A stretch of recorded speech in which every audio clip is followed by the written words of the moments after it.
Hello and welcome to a brand new edition of Autocar India Quick News, your weekly update on all the big launches, all the hot scoops and all the news from the world of automobiles. But before we begin, do remember to hit our subscribe button and the bell icon to stay updated on all our latest videos.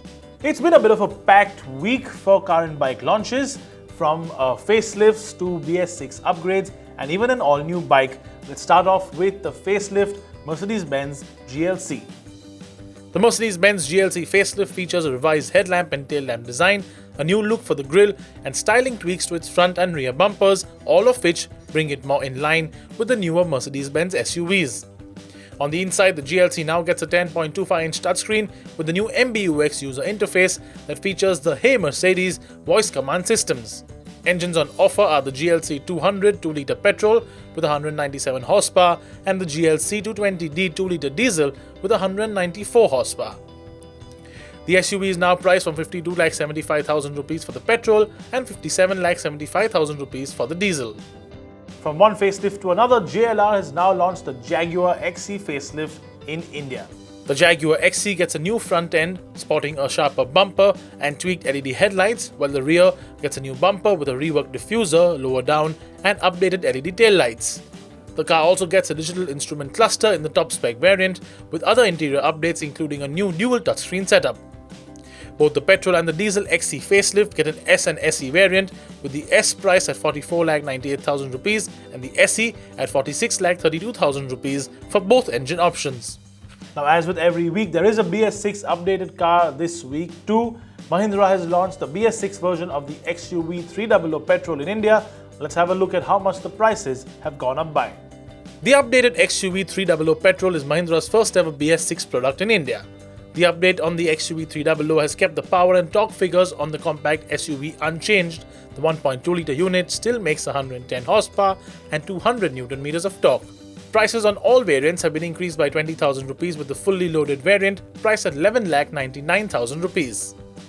Triumph has been on a bit of a roll with new bike launches in India, and now it has launched the very cool Triumph Rocket 3.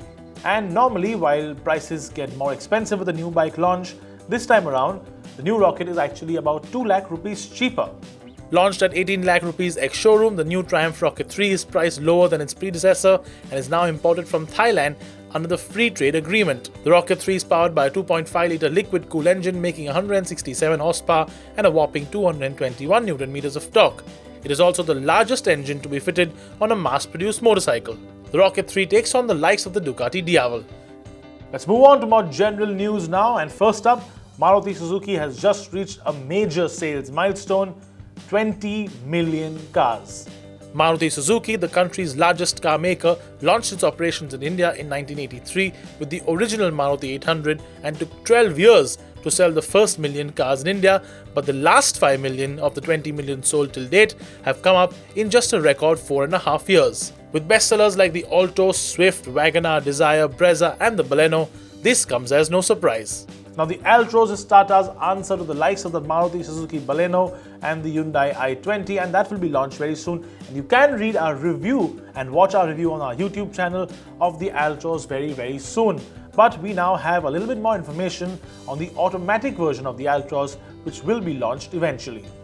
The Tata Altroz will get a dual-clutch automatic gearbox as compared to the likes of the CVT or the AMT that have become commonplace in affordable cars in India. Tata will use a punch-sauce 7-speed DT1 dual-clutch transmission that has been designed for compact cars with torque up to 200 Newton meters and is relatively more affordable than typical dual-clutch or torque converter systems. Tata Motors has not given a specific time frame for launch, but is looking to introduce the Altroz Auto in India by October 2020. There is a bit of a barrage of news from Skoda this week, but first up, it's that news that will really make the enthusiasts smile. The Octavia RS is coming back. It's in the RS245, guys, and that launch will happen very soon. The Octavia RS245 will make its debut at the 2020 Indian Auto Expo and will most likely be priced around the 36 lakh ex-showroom mark, since it will be a CBU and hence will attract more taxes. The new RS245 will also come with an all-digital instrument cluster with 18-inch alloy wheels along with European spec lowered suspension. The 2-litre turbo petrol engine will also have its power turned up to 245 horsepower as the name suggests. And talking about the 2-litre petrol engine, both the Kodiaq and the Superb will get that motor soon once Skoda temporarily ditches the 2-litre diesel due to the upcoming BS6 emission norms. Skoda India head Zach Hollis also confirmed that the petrol engine will be in a powerful state of tune, as some customers did complain about the Kodiaq's 150 horsepower diesel motor not being enough.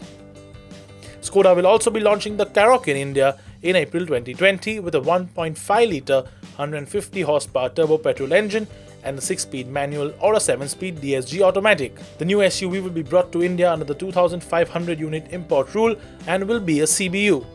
Skoda will also consider a diesel option for the Karoq in the future.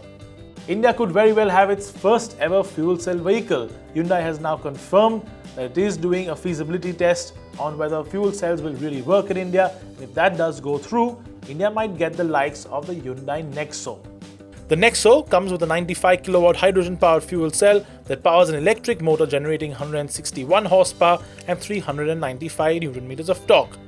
With a range of 666 kilometers, a 0 to 100 time of 9.2 seconds, and a top speed of 177 kilometers per hour, the Nexo is Hyundai's technological flagship. Of course, the biggest issue with fuel cell vehicles in India, as with most other places in the world, will be the availability of hydrogen fuel stations to power these vehicles. Now, earlier we showed you the Jaguar XE facelift, and now in our eye candy of the week, here is the updated Jaguar F-Type. And believe it or not, it's actually nicer looking than the car it replaces. Sleeker, meaner, and most certainly sexier, the new Jaguar F-Type takes the design language we've seen on the likes of the recently launched XE and the I-Pace.